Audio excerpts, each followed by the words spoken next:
Conan. La Torre del Elefante.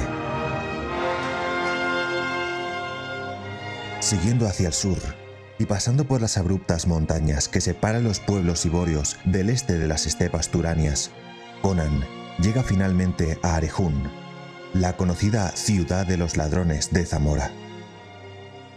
Ajeno a la civilización y profundamente anárquico por naturaleza, no tarda en encontrar, o mejor dicho, en ganarse, un lugar como ladrón profesional entre gentes que consideran el robo como un arte y una ocupación respetable. Por ser muy joven aún, y más osado que hábil, sus progresos en la nueva profesión son bastante lentos al comienzo. Las antorchas resplandecían lóbregamente en las fiestas de Maul, donde los ladrones del este celebraban el carnaval por la noche. En el Maul podían estar de juerga y hacer todo el ruido que quisieran, puesto que las personas decentes evitaban esos barrios y los guardianes, bien pagados con monedas de todas clases, no interferían en sus diversiones. A lo largo de las callejuelas tortuosas y sin empedrar, llenas de basura y de charcos fangosos, los juerguistas borrachos caminaban tambaleándose y gritando estrepitosamente. El acero relucía en las sombras de donde provenían las risas estridentes de las mujeres y los ruidos de escaramuzas y peleas. La pálida luz de las antorchas se reflejaba a través de las ventanas rotas y de las puertas abiertas de par en par. En el exterior, el olor a rancio del vino y de los cuerpos sudorosos, el clamor de los bebedores que golpeaban las duras mesas con los puños y cantaban canciones obscenas, sorprendían como una bofetada en pleno rostro.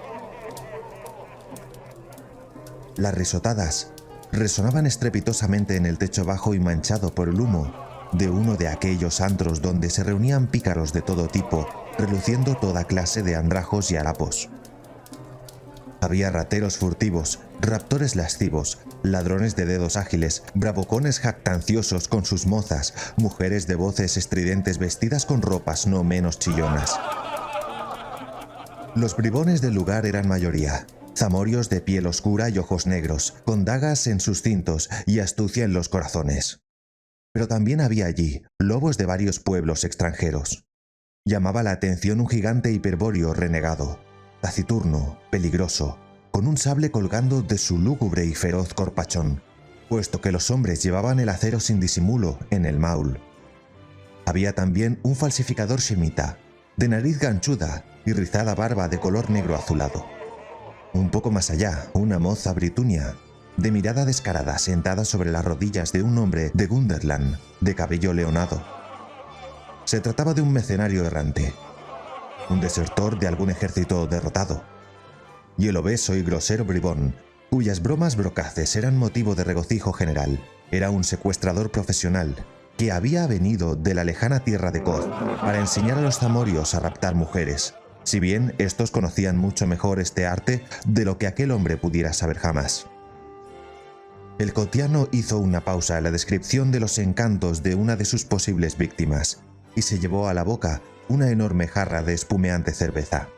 Luego se lamió los gruesos labios y dijo: «Por Bel, dios de los ladrones, que voy a enseñarles cómo se roba una mujer. Estará del otro lado de la frontera de Zamora antes del amanecer y allí habrá una caravana esperándola.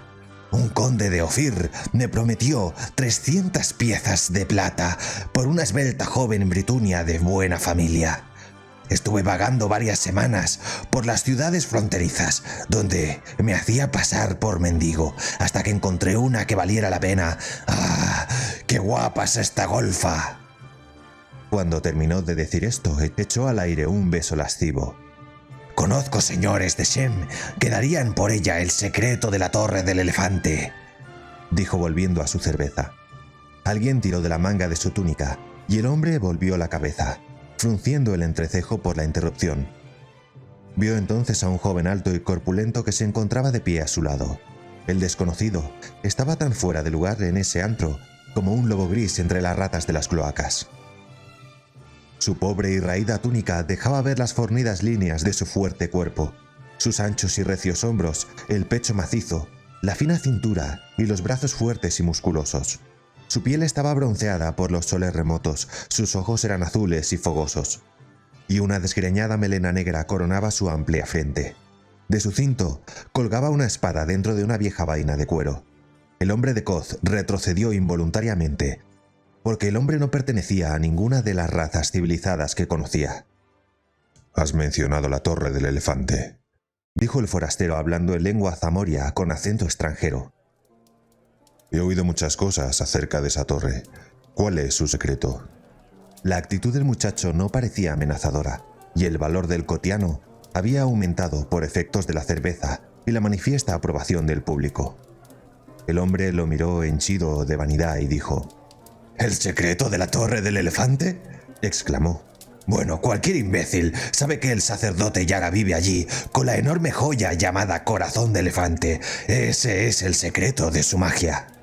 El bárbaro estuvo callado por un momento asimilando estas palabras. «Yo he visto esa torre», dijo. «Está en un enorme jardín situado en lo alto de la ciudad y rodeado de elevadas murallas. No he visto guardianes. Las murallas parecían fáciles de escalar. ¿Por qué nadie ha robado esa misteriosa piedra preciosa?». El hombre de Koth se quedó boquiabierto ante la ingenuidad del muchacho y se echó a reír con carcajadas burlonas, a las que se sumaron todos los presentes. «Escuchad a este pagano salvaje», vociferó.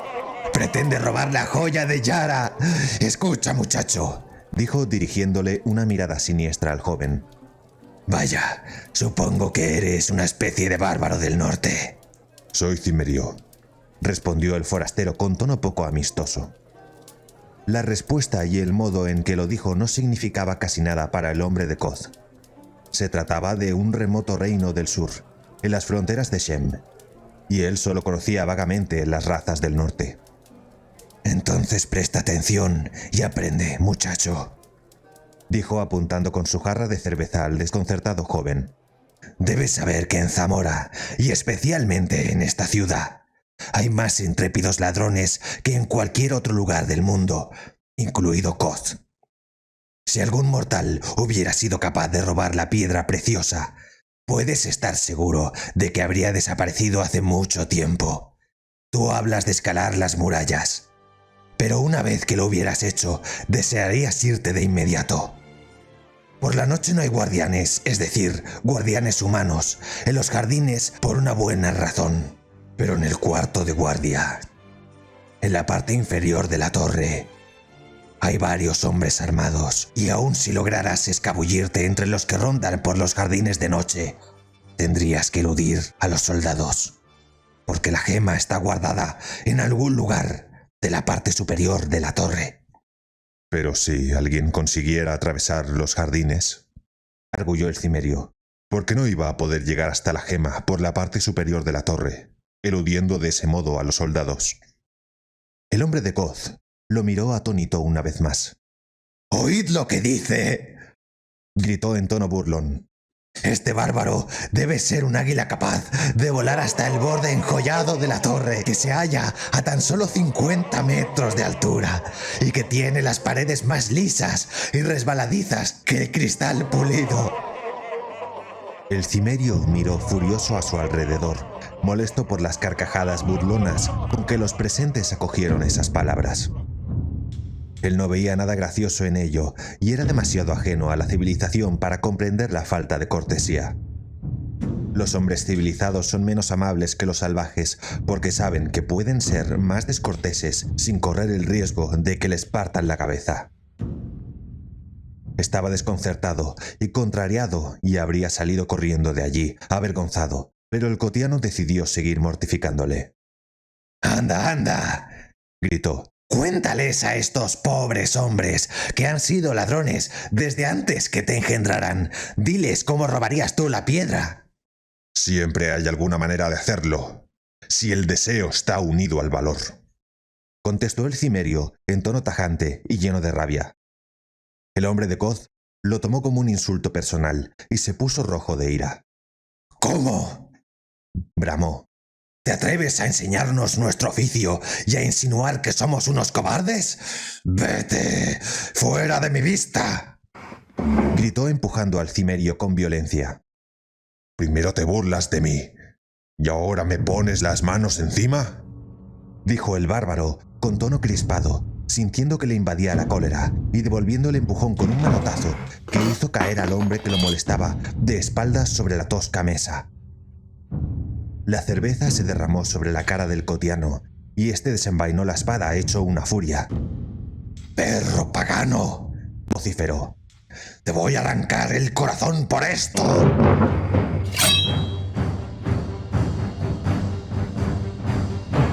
El acero centelleó y los presentes se apartaron rápida y desordenadamente. En su desbandada tiraron la única vela que había allí y el antro quedó a oscuras. Se oyó el ruido de bancos rotos, los pasos rápidos de la gente que huía, gritos y blasfemias de individuos que tropezaban y caían encima de otros, y un estruendoso grito de agonía que cortó el alboroto como un cuchillo. Cuando volvieron a encender la vela, la mayor parte de los parroquianos había huido por las puertas y ventanas rotas, y los demás se apretujaban detrás de los barriles de vino y debajo de las mesas. El bárbaro había desaparecido. El centro de la habitación estaba desierto, con excepción del cuerpo apuñalado del hombre de Koz. El cimerio lo había matado en medio de la oscuridad y la confusión, con el infalible instinto de los bárbaros. Las pálidas luces y el jolgorio de los borrachos se desvanecían detrás del cimerio. El joven se quitó la desgarrada túnica y caminó desnudo por las callejuelas oscuras, sin más atuendo que el taparrabos y las sandalias atadas con correas a sus piernas. Se movía con la suave agilidad natural de un tigre, y sus músculos acerados se marcaban como ondas bajo la piel bronceada. Llegó al sector de la ciudad reservado a los templos.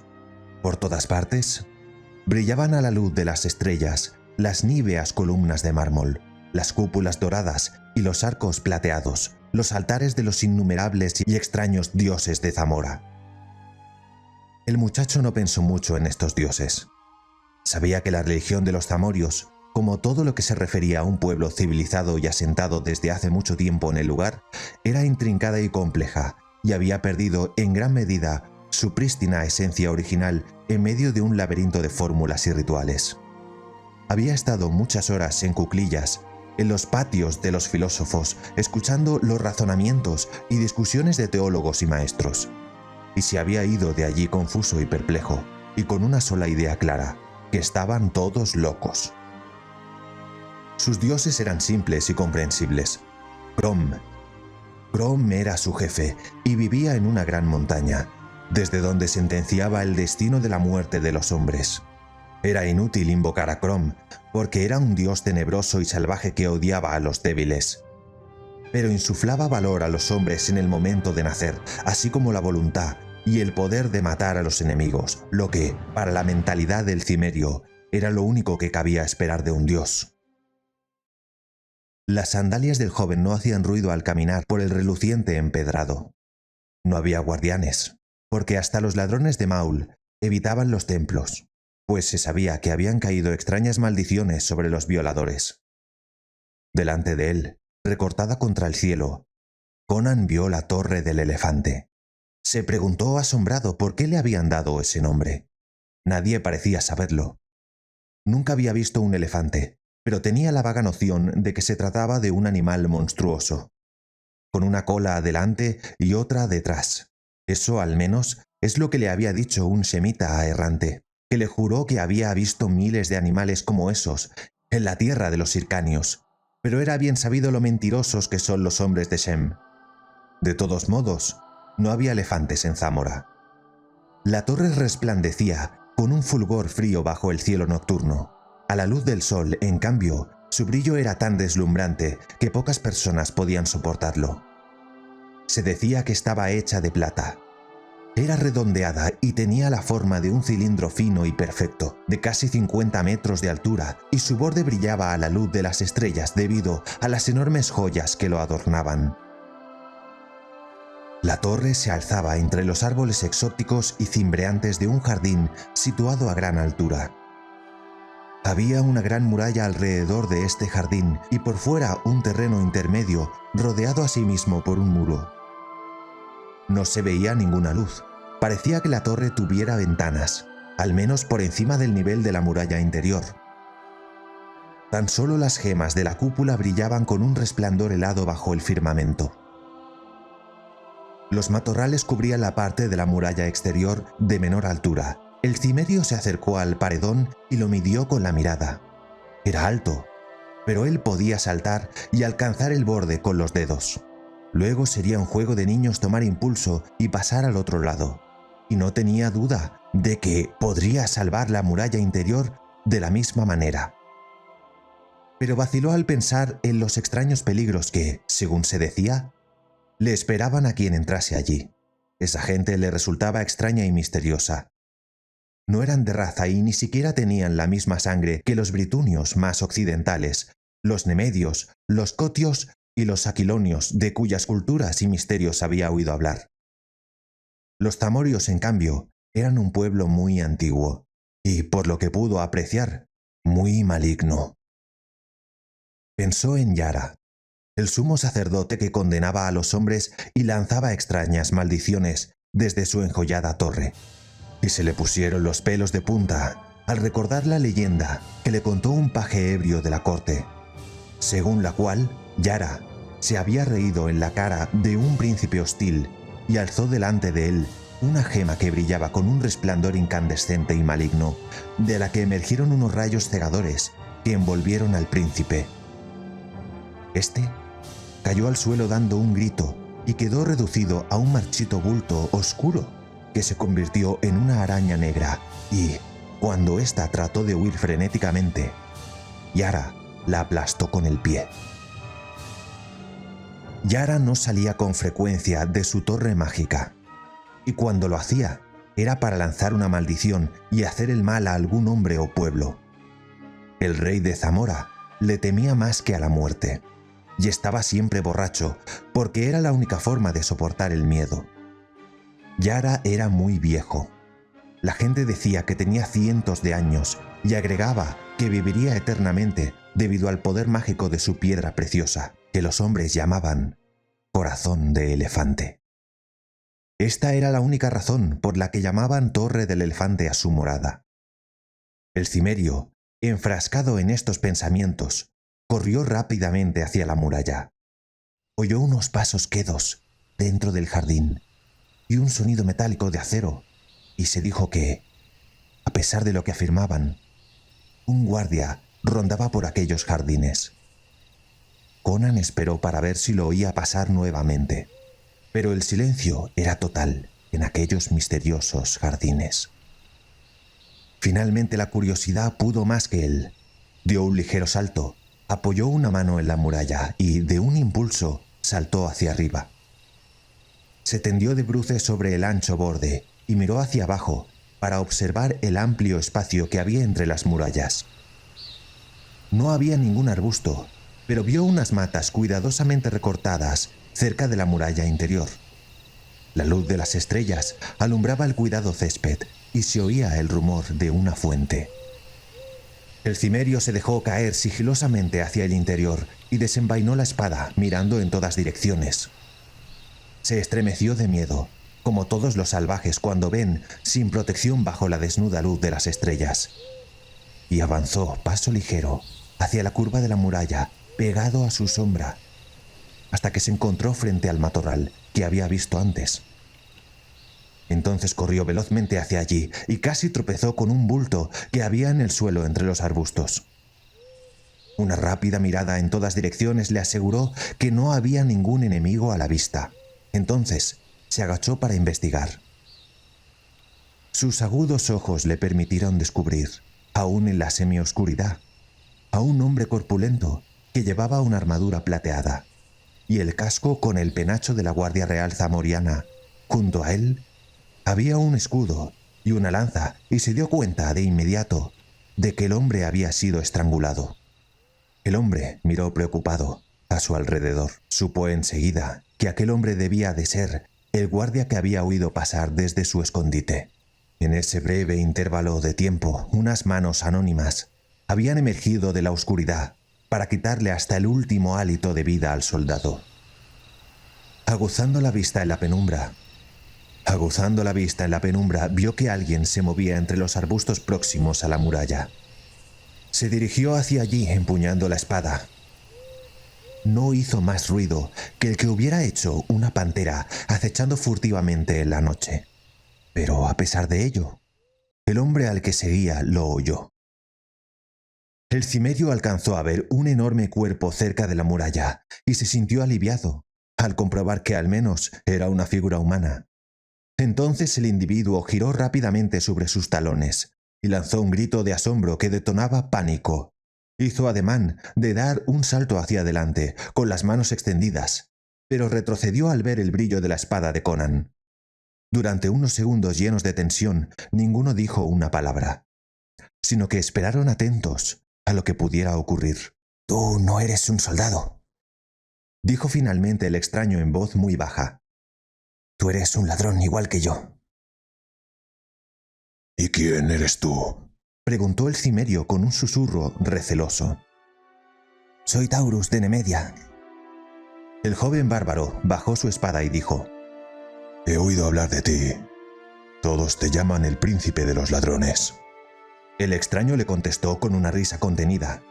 Taurus era tan alto como el cimerio, pero más corpulento.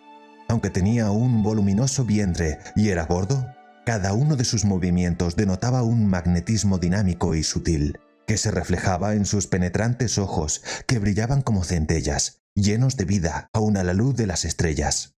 Iba descalzo y llevaba algo que parecía una cuerda fuerte y delgada enrollada, con nudos distribuidos en una forma regular. «¿Quién eres?», susurró. «Soy Conan el cimerio», contestó el joven. «He venido a ver si podía robar la gema de Yara, que todos llaman corazón de elefante». Conan notó que el enorme vientre se sacudía por las risas contenidas del Nemedio, pero se dio cuenta de que no eran despectivas. «Por Bel, dios de los ladrones», dijo Taurus entre dientes. «Yo había pensado que era el único con valor suficiente para intentar este robo. Estos zamorios se consideran ladrones. Bah, Conan, me gusta tu osadía. Nunca he compartido una aventura con nadie, pero por Bel, que vamos a intentar esto juntos, si estás de acuerdo». «¿Entonces tú también estás en busca de la gema?». «¿Qué otra cosa podía buscar? He estado trazando mis planes durante meses, pero me parece que tú, en cambio, has actuado en forma impulsiva, amigo». «¿Eres tú quien ha matado al soldado?».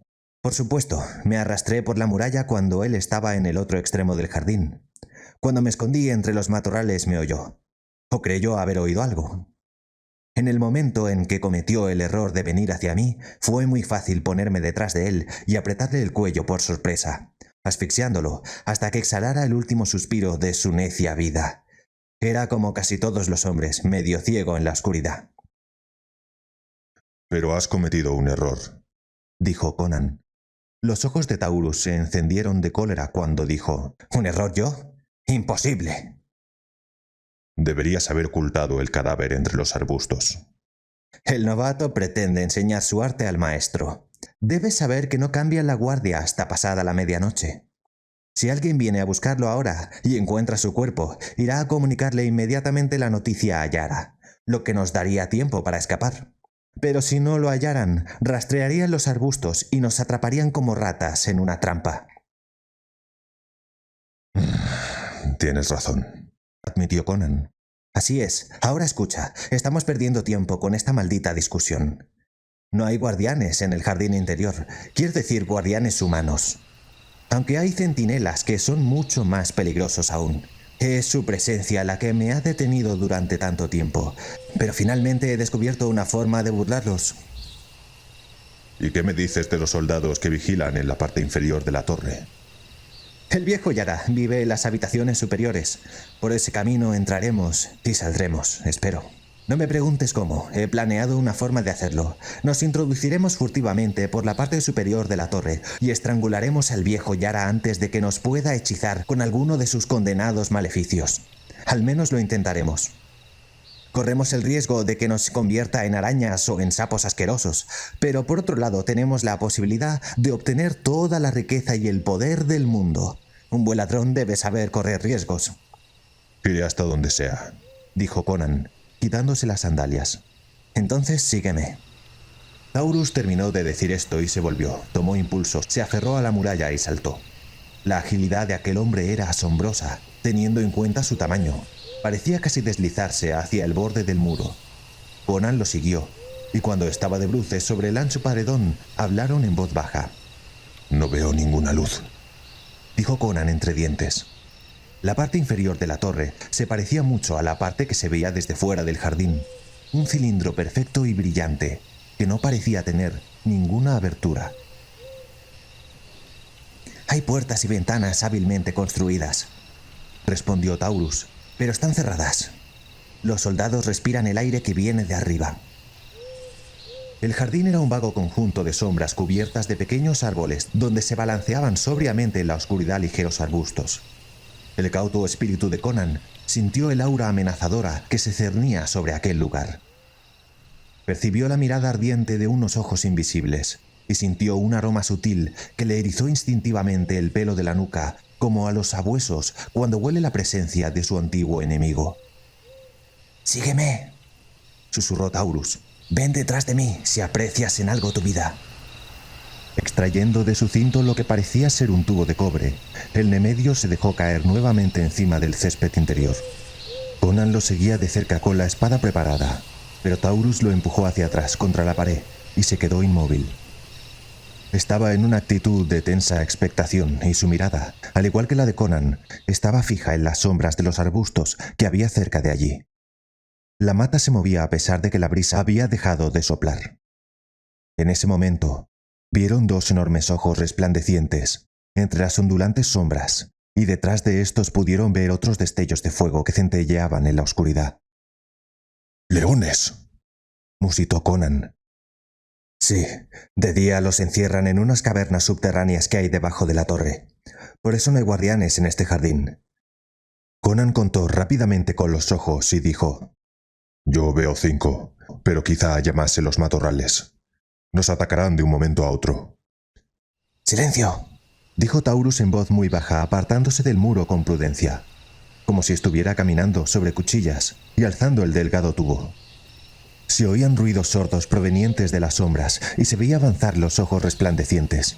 Conan percibió las inmensas mandíbulas babeantes y las colas que azotaban el aire en todas direcciones. La tensión era insoportable. El cimerio empuñó la espada, a la espera del inevitable ataque de los gigantescos cuerpos. Se llevó el extremo del tubo de los labios y sopló con fuerza. Un gran chorro de polvo dorado salió por el otro extremo y se extendió instantáneamente formando una densa nube de color verde amarillento que cubrió los arbustos, ocultando los resplandecientes ojos. Taurus corrió apresuradamente hacia el muro. Conan lo miró sin comprender. La densa nube ocultaba los matorrales y no se oía nada. «¿Qué es ese polvo?», preguntó el joven, preocupado. «Es la muerte», dijo el nemedio con tono sibilante. «Si se levantara viento y soplara en nuestra dirección, tendríamos que huir saltando la muralla. Pero no se ha levantado viento y la nube está disipando. Espera hasta que desaparezca del todo. Respirar ese polvo supone la muerte».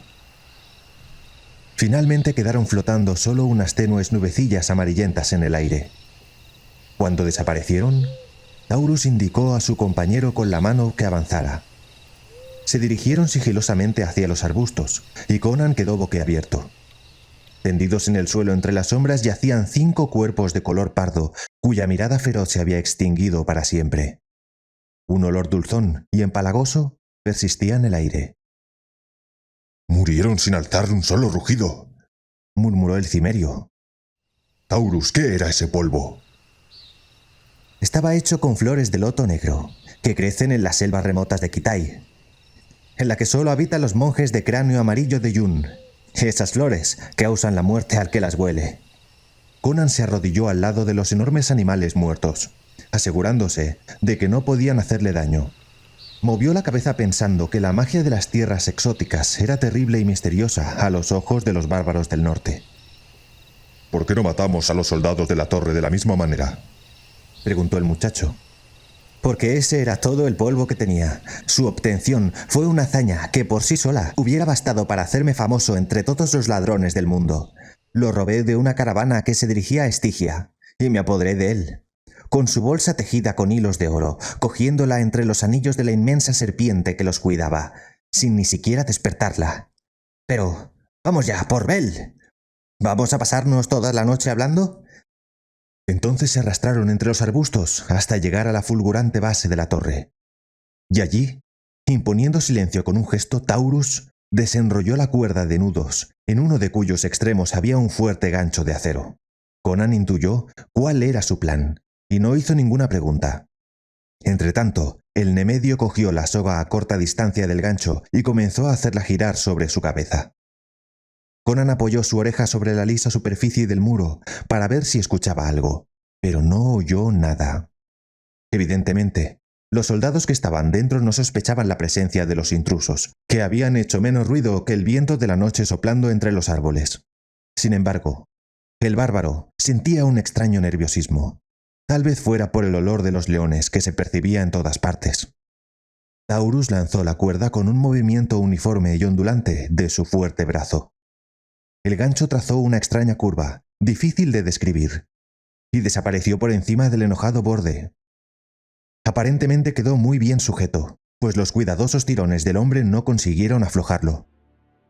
«Suerte al primer intento», murmuró Taurus. «Ahora...» El salvaje instinto de Conan hizo que se volviera súbitamente, porque la muerte que estaba encima de ellos era silenciosa. Un vistazo bastó para que el cimerio viera la gigantesca sombra parda, erguida bajo el firmamento, preparándose para el ataque mortal. Ningún hombre civilizado se habría movido con la rapidez del bárbaro. Su espada centelleó helada bajo la luz de las estrellas, impulsada por la fuerza y el valor desesperado del joven, y en ese momento, el hombre y la bestia rodaron juntos por el suelo. Maldiciendo de modo incoherente para sus adentros, Taurus se agachó para observar los cuerpos y vio que las extremidades de sus cuerpos se movían tratando de quitarse de encima el enorme peso flácido que tenía sobre su cuerpo. El Nemedio miró y vio asombrado que el león estaba muerto, con el cráneo partido en dos. Taurus sujetó el cuerpo del animal muerto, y con su ayuda, Conan lo empujó a un lado y se levantó aferrando aún su espada manchada de sangre. «¿Estás herido, amigo?», preguntó boquiabierto Taurus, todavía perplejo por la pasmosa rapidez con la que había ocurrido todo. «Por Crom, no», respondió el bárbaro.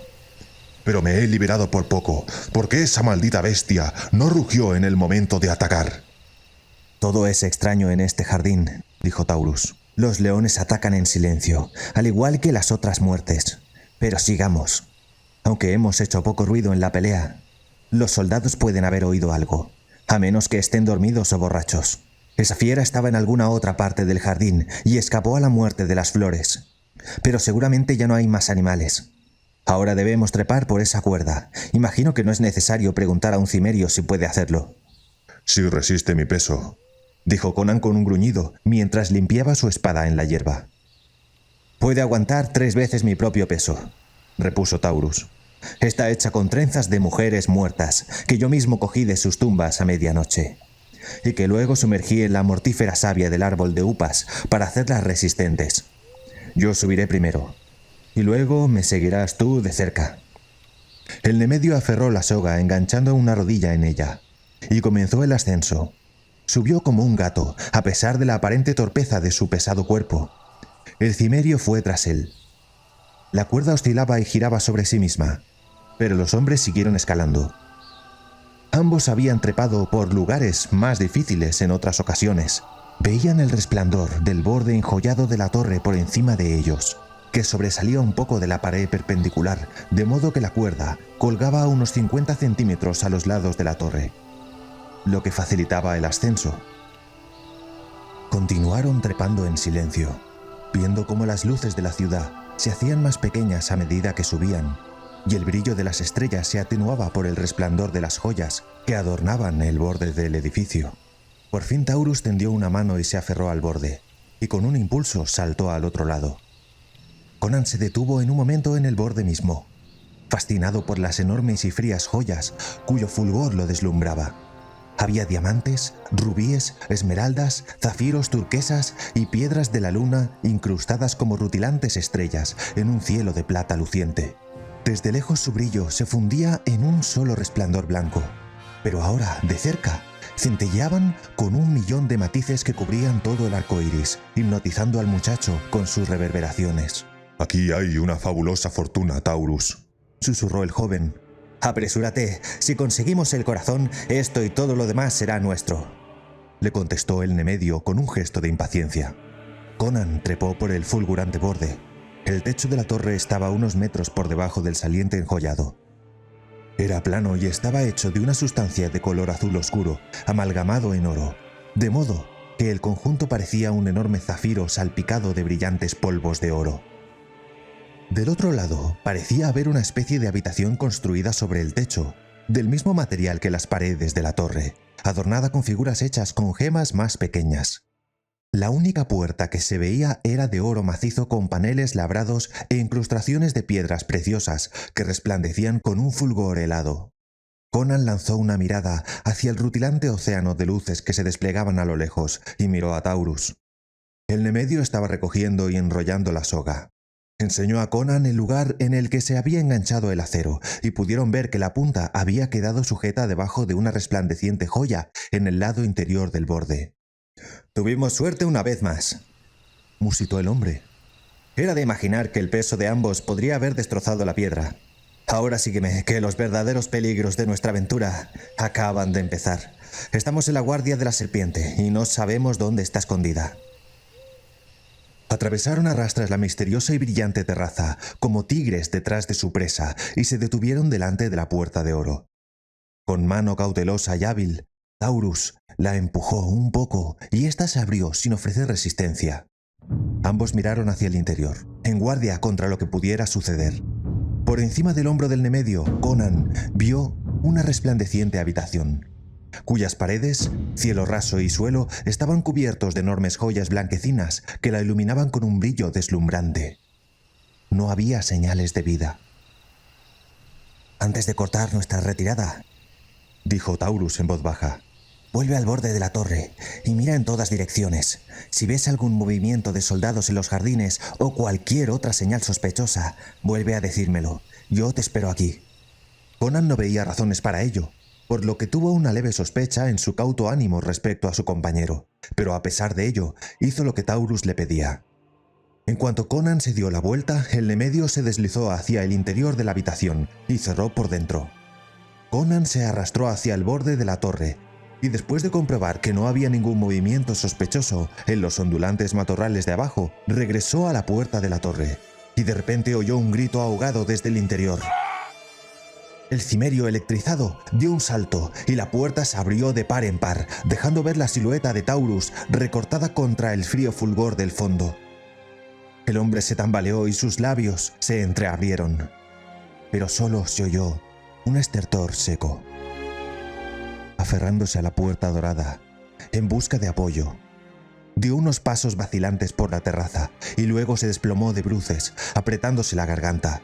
La puerta se cerró a sus espaldas.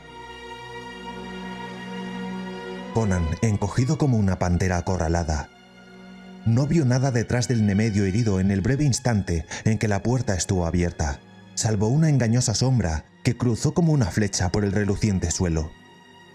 Nadie vino detrás de Taurus a la terraza, y Conan se inclinó sobre el hombre caído. El Nemedio miró hacia arriba con los ojos dilatados y vidriosos, con un desconcierto aterrador. Sus manos se clavaron en la garganta, sus labios babearon y emitieron un murmullo, y de pronto se puso rígido. El atónito cimerio se dio cuenta de que estaba muerto. Tuvo la sensación de que Taurus había lanzado su último suspiro sin saber qué clase de muerte se había abatido sobre él. Conan miró perplejo hacia la enigmática puerta de oro. En aquel recinto vacío, de paredes llenas de deslumbrantes joyas, la muerte había sorprendido al príncipe de los ladrones tan rápida y misteriosamente como la que él había ocasionado a los leones del jardín. El bárbaro puso su mano con cuidado por el cuerpo desnudo del hombre, tratando de ver si había una herida. Pero las únicas señales de violencia que tenían estaban entre los hombros, en la base de su cuello de toro. Eran 3 heridas pequeñas como si 3 uñas afiladas se hubieran hundido profundamente en su carne. Los bordes de las heridas eran negros y emanaban un leve hedor putrefacto. ¿Serían dardos envenenados?, se preguntaba Conan. Pero en ese caso, deberían estar clavados todavía en las heridas. El cimerio se acercó cautelosamente a la puerta dorada. La empujó y vio ante sus ojos una habitación vacía, bañada por el resplandor helado y rutilante de miradas de piedras preciosas. En el mismo centro del cielo raso, observó distraídamente un dibujo extraño. Se trataba de un diseño octogonal, de color negro, en cuyo centro brillaban 4 piedras preciosas con un fulgor rojo distinto al resplandor blanco de las demás joyas. En el extremo opuesto de la habitación había otra puerta, igual a aquella en la que él se hallaba. Aunque no tenía paneles tallados, la muerte habría venido de allí y una vez logrado su designio, ¿se habría alejado por el mismo sitio? Después de cerrar la puerta, el cimerio dio unos pasos por la habitación. Sus pies desnudos no hacían ruido sobre el suelo cristalino. No había sillas ni mesas. Se veían tan solo 3 o 4 lechos cubiertos de seda, con extraños bordados en oro, y varios cofres de caoba con un refuerzo de plata. Algunos de estos estaban cerrados con pesados candados dorados. Otros tenían las tapas talladas abiertas, y en ellos se veían montañas de joyas en un exuberante y desordenado derroche de color para asombro del cimerio. Conan lanzó un juramento entre dientes. Aquella noche había visto más riquezas que las que jamás hubiera imaginado que existieran en todo el mundo, y sintió vértigo de solo pensar en el valor de la joya que estaba buscando.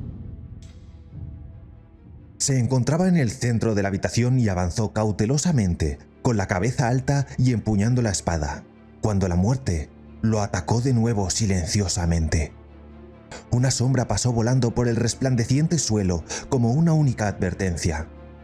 Y lo que le salvó la vida fue el instintivo salto que dio hacia un lado. Vislumbró por un instante una cosa negra y peluda que pasó por encima de él con un chasquido de colmillos, y algo que le salpicó el hombro desnudo. Eran como gotas de fuego líquido. Al dar un salto hacia atrás, con la espada en alto, vio que esa cosa horrible cayó al suelo, giró y corrió hacia él con asombrosa velocidad. Se trataba de una araña negra, imposible de imaginar, salvo en las pesadillas más horrendas. Era grande como un cerdo, y sus ojos y sus 8 patas gruesas y peludas transportaban un monstruoso cuerpo a gran velocidad. Sus 4 ojos de brillo maligno centellearon con una expresión de inteligencia terrible, y sus colmillos destilaban un veneno que Conan ya conocía por las quemaduras que unas pocas gotas le habían producido en el hombro. Entonces comprendió que el veneno estaba cargado de muerte, de una muerte rápida y segura. Este era el asesino que se había dejado caer desde el centro del cielo raso y había atacado al Nemedio en el cuello. Qué necios habían sido por no pensar que las habitaciones superiores estarían tan bien cuidadas como las inferiores. Estos pensamientos pasaron rápidamente por la cabeza de Conan mientras el monstruo se abalanzaba sobre él. Dio un gran salto y la araña pasó por debajo, giró y volvió al ataque. Esta vez el joven la eludió dando un salto hacia el costado y le asestó un golpe con la espada. Su afilada hoja le cercenó una de las patas peludas y volvió a salvarse cuando el monstruo se revolvió contra él, con los colmillos chasqueando endiabladamente. Pero la araña abandonó la persecución. Se volvió, salió corriendo por el suelo cristalino y subió por la pared hasta el cielo raso, donde se encogió por un instante, mirándolo fijamente con sus demoníacos ojos rojos. Entonces, sin mediar señal alguna, se lanzó hacia el espacio, dejando tras de sí una hebra de una sustancia gris y pegajosa. Conan retrocedió para eludir el cuerpo que caía violentamente sobre él, y luego se agachó frenéticamente justo a tiempo para no quedar atrapado en la gruesa hebra de tela de araña. El joven vio la intención del monstruo y saltó hacia la puerta, pero la araña fue más rápida y lanzó una hebra pegajosa hacia allí, aprisionándolo. No se atrevió a cortarla, porque sabía que aquella sustancia se quedaría pegada a la hoja y, antes de que pudiera limpiarla, el monstruo endemoniado le habría clavado sus colmillos en la espalda. Entonces comenzó un juego desesperado, en el que el ingenio y la agilidad del hombre se enfrentaban a la astucia demoníaca y la rapidez de la gigantesca araña. Esta no volvió a correr por el suelo atacando directamente, ni lanzó su cuerpo por el aire contra él, sino que corrió por el cielo raso, y por las paredes, tratando de enredar al muchacho con los lazos que formaba la sustancia gris y pegajosa, que arrojaba con diabólico acierto. Aquellas hebras eran gruesas como sogas, y Conan se dio cuenta de que si quedaba envuelto en ellas, ni siquiera su fuerza desesperada podría librarlo del ataque del monstruo. Aquella danza diabólica continuó por todo el recinto en medio de un silencio absoluto, solo interrumpido por la respiración agitada del hombre y el ruido sordo de sus pies desnudos arrastrándose por el brillante suelo y por el terrible castañeo de los colmillos del monstruo. Las hebras grises yacían enrolladas sobre el suelo. Estaban adheridas a las paredes, cubrían los cofres llenos de joyas y los lechos de seda y pendían como oscuros festones de cielo raso enjollado. La increíble agilidad de los ojos y de los músculos de Conan lograron mantenerlo a salvo, aunque las pegajosas hebras le habían pasado tan cerca que llegaron a lastimar su piel desnuda. El muchacho sabía que no podía eludirlas por mucho tiempo. No solo tenía que prestar atención a las hebras que colgaban oscilantes del techo, sino también a las que estaban en el suelo.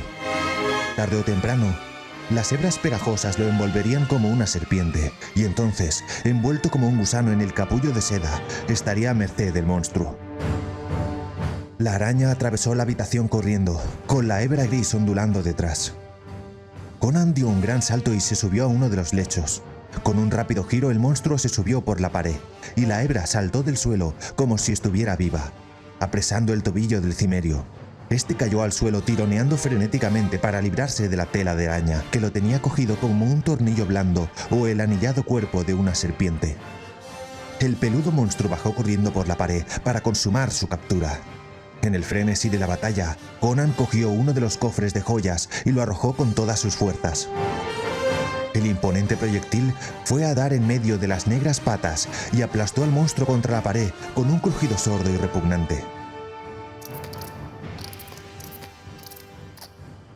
La sangre y la baba verdosa salpicaron en todas direcciones, y el destrozado cuerpo cayó al suelo junto con el cofre. La araña quedó aplastada entre una cantidad enorme de rutilantes joyas. Las patas peludas se movieron caóticamente. Los ojos moribundos de la araña lanzaron una última mirada que brilló como un rubí entre las centelleantes piedras preciosas.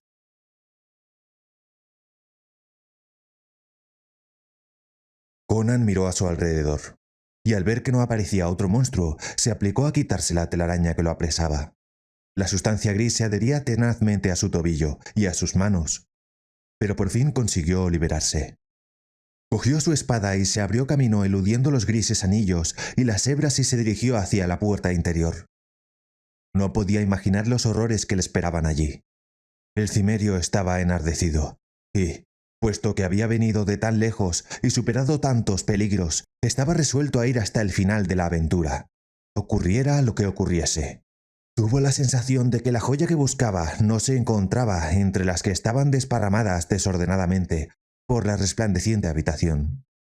Cuando hubo pasado por entre las hebras que obstruían la puerta interior, advirtió que ésta estaba cerrada. Se preguntó si los soldados habrían descubierto su presencia. Lo cierto es que él se encontraba encima de ellos y, si era cierto lo que decían, estaban habituados a oír ruidos extraños en la torre, sonidos siniestros y gritos de agonía y horror. El cimerio no dejaba de pensar en Yara, y no se sentía del todo confiado cuando abrió la puerta.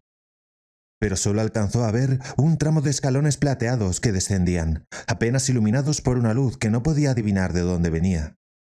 Bajó silenciosamente, empuñando la espada. No oyó ningún ruido, y poco después llegó hasta una puerta de marfil con hermatites incrustados. Se detuvo a escuchar, pero no oyó nada desde el interior. Solo se veía salir lentas volutas de humo por debajo de la puerta, que despedían un olor extraño y desconocido para el cimerio. Más abajo, la escalera plateada seguía descendiendo hasta perderse en las sombras, y del tenebroso agujero no provenía sonido alguno. Tenía la extraña sensación de que estaba solo en una torre habitada por espectros y fantasmas. Conan empujó sigilosamente la puerta de marfil, que se abrió en silencio hacia adentro, y permaneció en el reluciente umbral, mirando fijamente a su alrededor como un lobo en un lugar extraño, dispuesto a luchar o a huir en un santiamén.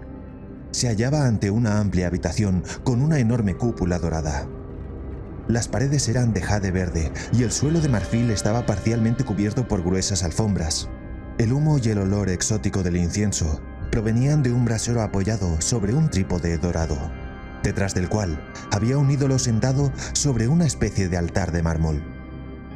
Conan miró horrorizado.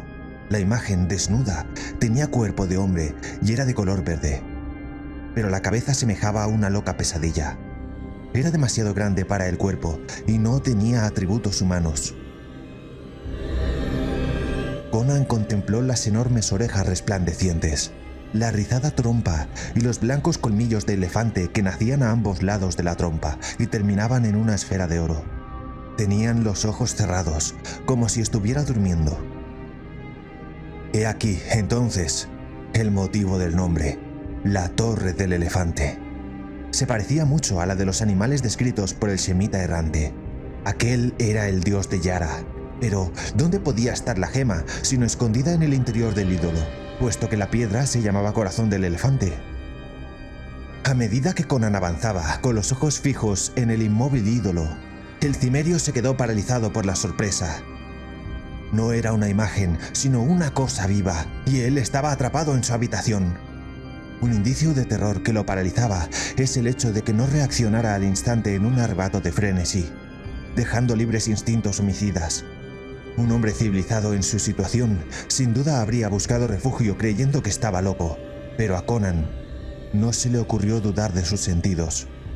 Sabía que se encontraba cara a cara con un demonio del antiguo mundo y esa seguridad lo privó de todas sus facultades, salvo la de la vista. La trompa de esa cosa horrorosa se alzó buscando algo, y los ojos de Topacio miraban sin ver. Entonces Conan se dio cuenta de que el monstruo era ciego. Este pensamiento calmó sus tensos nervios y comenzó a retroceder en silencio en dirección a la puerta.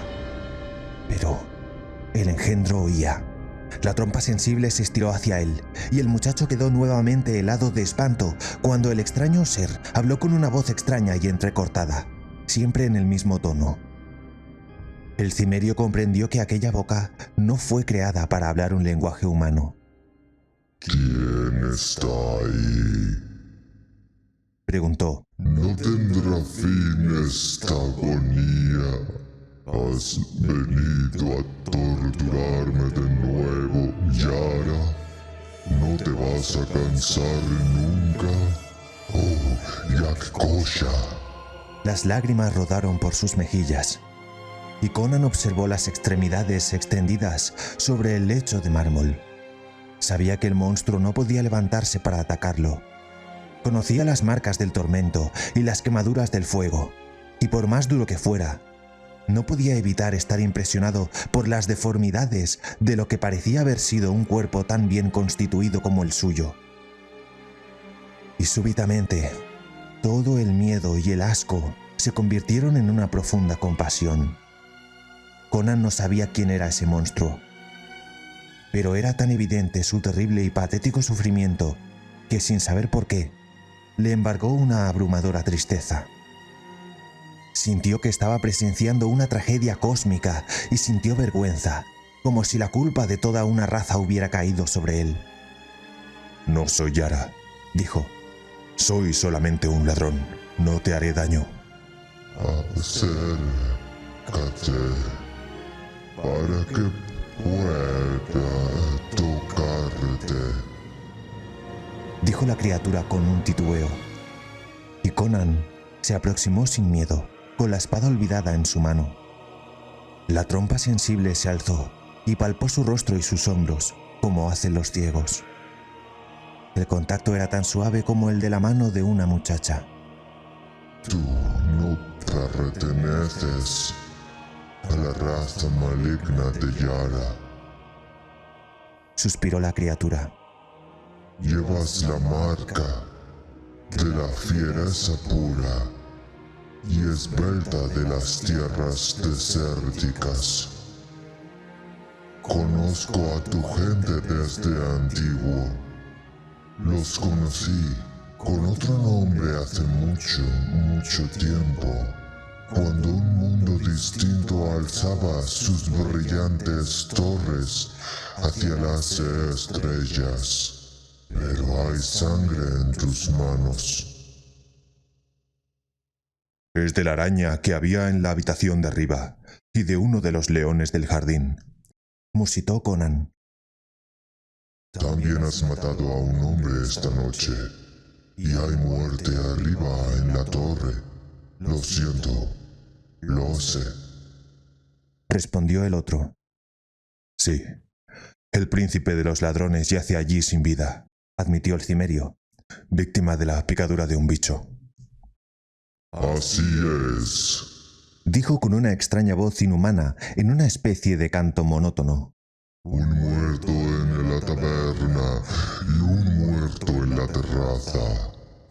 Lo sé, lo siento. Y el tercero producirá un efecto mágico que ni el mismo Yara imagina. Oh, hechizo de la liberación, dioses verdes de Jack. Las lágrimas rodaron nuevamente por sus mejillas, mientras el torturado ser se estremecía presa de las más variadas emociones. Conan seguía mirándolo perplejo. Entonces cesaron las convulsiones.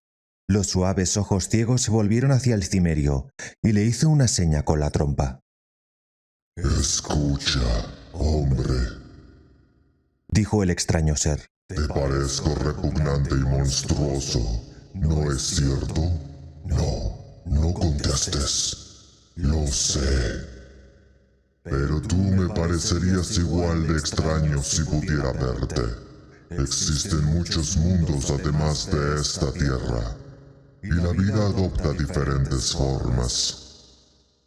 No soy ni un dios, ni un demonio, sino que soy de carne y hueso como tú. Aunque la sustancia sea en parte distinta a la forma, está creada con modelos diferentes. Soy muy viejo, hombre de la selva. He venido a este planeta hace mucho tiempo, con otros seres de mi mundo. El planeta verde, Jack, que da vueltas eternamente en el límite de este universo. Viajamos por el espacio con poderosas alas que nos transportan por el cosmos a mayor velocidad que la luz, porque habíamos luchado contra los reyes de Jack y fuimos derrotados y desterrados. Y jamás pudimos regresar, porque en la Tierra nuestras alas se marchitaron. Aquí vivimos alejados de la vida terrenal, luchamos contra los extraños y terribles seres que en ese entonces poblaban la Tierra. Y por ello fuimos temidos, y nadie nos molestó en las sombrías selvas del este, donde teníamos nuestra morada. Hemos visto cómo los monos se transformaban en hombres, y los vimos construir los rutilantes ciudades de Valusia, Camelia, Comoria y otras. Los hemos visto tambalearse ante los ataques de los paganos atlantes, picos y lemurios.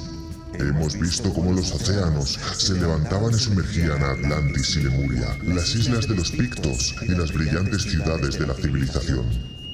También vimos cómo los sobrevivientes de los reinos Pictos y los Atlantes construían su imperio de la Edad de Piedra y luego cayeron en la ruina, enzarzados en sangrientas batallas. Hemos visto cómo los Pictos se hundían en los abismos del salvajismo y cómo los Atlantes volvían a descender al nivel del mono. Hemos visto cómo los nuevos salvajes se dirigían hacia el sur desde el círculo ártico, en oleadas conquistadoras, para construir una nueva civilización con los nuevos reinos llamados Nemedia, Koth, Aquilonia y otros. Vimos cómo tu pueblo surgía con un nuevo nombre de las selvas de los monos que habían sido los atlantes. Hemos visto a los descendientes de los lemurios que habían sobrevivido al cataclismo levantarse una vez más superando el salvajismo y dirigirse hacia el oeste convertidos en hircanios. Hemos visto cómo esta raza de seres malignos, sobrevivientes de la antigua civilización que existía antes del hundimiento de Atlantis, volvía a tener cultura y poder. Se trata de este maldito reino de Zamora. Hemos visto todo esto, sin ayudar ni entorpecer las inmutables leyes del cosmos, y nos fuimos muriendo uno tras otro. Porque nosotros, los hombres de Jack, No somos inmortales, si bien nuestras vidas son como las vidas de los planetas y de las constelaciones. Finalmente quedo yo solo, soñando con el tiempo pasado entre los ruidosos templos perdidos en la selva de Kitai, venerado como un dios por una antigua raza de piel amarilla. Después llegó Yara, versado en oscuros conocimientos transmitidos a través de los años de la barbarie, antes del hundimiento de Atlantis. Al principio, Yara se sentó a mis pies para que yo le transmitiera mi sabiduría. Pero no estaba satisfecho con lo que yo le enseñaba, porque se trataba de magia blanca, y él deseaba conocer la ciencia del mal, a fin de esclavizar a los reyes y saciar su ambición demoníaca. Yo no estaba dispuesto a enseñarle ninguno de los secretos de magia negra que había adquirido a pesar mío a través de los siglos. Pero su inteligencia era mayor de lo que yo había creído. Con argucias aprendidas entre las polvorientas tumbas de Estigia, me engañó y me obligó a revelarle un secreto que yo nunca quise contar a nadie, y volviendo a mi propio poder en contra mío, me convirtió en su esclavo. ¡Oh, dioses de Jack! ¡Qué amarga ha sido mi vida desde aquel día! Me trajo desde las remotas selvas de Kitai, donde los monos bailan al compás de las flautas de los sacerdotes amarillos y donde las ofrendas de frutos y vinos atestaban mis rotos altares. Nunca volví a ser el dios de las buenas gentes de la selva, sino que me convertí en el esclavo de un demonio con forma humana. Sus ojos ciegos volvieron a inundar en lágrimas. Me recluyó en esta torre. Me construí para él, por orden suya, en una sola noche. Me dominó por medio del fuego y de la tortura, así como por medio de extraños tormentos sobrenaturales que tú no podrías comprender. Si pudiera, hace mucho tiempo hubiera puesto fin a esta larga agonía, quitándome la vida. Pero él me mantuvo vivo, deforme, ciego y destrozado, para que realizara sus asquerosos deseos. Y durante 300 años he hecho su voluntad, desde este helecho de mármol, ensuciando mi alma con pecados cósmicos y mancillando mi sabiduría con crímenes, porque no podía hacer otra cosa. Pero no he revelado todos mis antiguos secretos, y mi último don será el hechizo de la sangre y la joya, porque presiento que se acerca el fin. Tú eres la mano del destino. Te ruego que recojas la piedra preciosa que hallarás en aquel altar. Conan se volvió hacia el altar de oro y marfil que le había señalado el extraño ser, y cogió una enorme joya redonda, clara como un cristal carmesí, y en ese momento descubrió que era el corazón del elefante. Y ahora la gran magia, la poderosa magia, que nadie ha visto ni verá jamás en millones de milenios. Por mi alma y mi sangre lanzo el conjuro, por la sangre del pecho verde de Jack, que sueña a lo lejos en el inmenso y vasto espacio azul. Coge tu piedra, hombre, y corta mi corazón, luego estrújalo de modo que la sangre fluya sobre la piedra roja. Después baja por esa escalera y entra en la habitación de ébano en la que está sentado Yara, envuelto en sueños malignos. Pronuncia su nombre y despertará. En ese momento has de colocar esta gema delante de él y repetir estas palabras. Jack Kosha te ofrece su último don y su último encantamiento. Después márchate de la torre, rápidamente. No temas, que no habrá obstáculos en tu camino. La vida del hombre no es la vida de Jack, ni la muerte humana es la muerte de Jack. Libérame de esta prisión de carne ciega y volveré a ser Yogak de Jack, coronado y rutilante, con alas para volar, pies para danzar, ojos para ver y manos para tocar. Conan se acercó con gesto vacilante a Jack Kosha, o Yogak, como si notara su indecisión. Le indicó dónde debía clavar la hoja afilada. El joven apretó los dientes y hundió profundamente la espada. La sangre fluyó, abundante, empapando la hoja de la espada y su mano, y la extraña criatura se agitó convulsivamente y luego quedó completamente inmóvil. Cuando estuvo seguro de que ya no estaba vivo, al menos en el sentido en que él entendía la vida, Conan se aplicó a la espantosa tarea enseguida y extrajo algo que él supuso que sería el corazón de aquel ser extraño, aunque curiosamente era distinto al de cualquier corazón que él había visto. Sosteniendo la víscera, que aún latía, sobre la deslumbrante joya, la apretó con ambas manos y un río de sangre cayó sobre la piedra. Para su sorpresa, la sangre no se derramó, sino que fue absorbida por la gema, como si fuera una esponja. Sosteniendo la joya con todo cuidado, el muchacho salió del fantástico recinto y se dirigió hacia la escalera de plata. No miró hacia atrás, pero supo instintivamente que el cuerpo que reposaba sobre el lecho de mármol estaba sufriendo algún tipo de transmutación, y también tuvo la sensación de que era algo que no debía ser presenciado por ningún ser humano. Cerró tras de sí la puerta de marfil y bajó la escalera de plata sin vacilar. No se le ocurrió desobedecer las instrucciones que había recibido. Se detuvo ante la puerta de ébano, en cuyo centro había una sonriente calavera de plata, y la abrió. Su mirada recogió la habitación de ébano y azabache y vio reclinada sobre un lecho de seda negra una figura alta y delgada. Delante de él estaba Yara, el sacerdote y brujo, con los ojos abiertos y dilatados por los vapores del loto amarillo, mirando a lo lejos, como sumido en abismos nocturnos que están más allá de la percepción humana. ¡Yara!, exclamó Conan, como un juez que pronuncia una condena. ¡despierta! Los ojos se abrieron al instante y se volvieron fríos y crueles como los de un buitre. La negra figura vestida de seda se irguió lúgubre sobre el cimerio. «¡Perro!», dijo con voz sibilante como la de una cobra. «¿Qué haces aquí?». Conan depositó la joya sobre la enorme mesa de ébano. El que envía esta gema me mandó decir: Yakosha te ofrece su último don y su último encantamiento. Yara retrocedió. Su rostro era oscuro y ceniciento. Su turbio centro palpitaba y vibraba, y en su superficie flotaban curiosas volutas de humo de colores cambiantes. Como atraído hipnóticamente, Yara se inclinó sobre la mesa y cogió entre sus manos la gema, mirando fijamente su sombrío interior, como si se tratara de un imán que le fuera a extraer su convulsiva alma del cuerpo. Cuando Conan miró, pensó que sus ojos lo engañaban porque Yara se había levantado del lecho.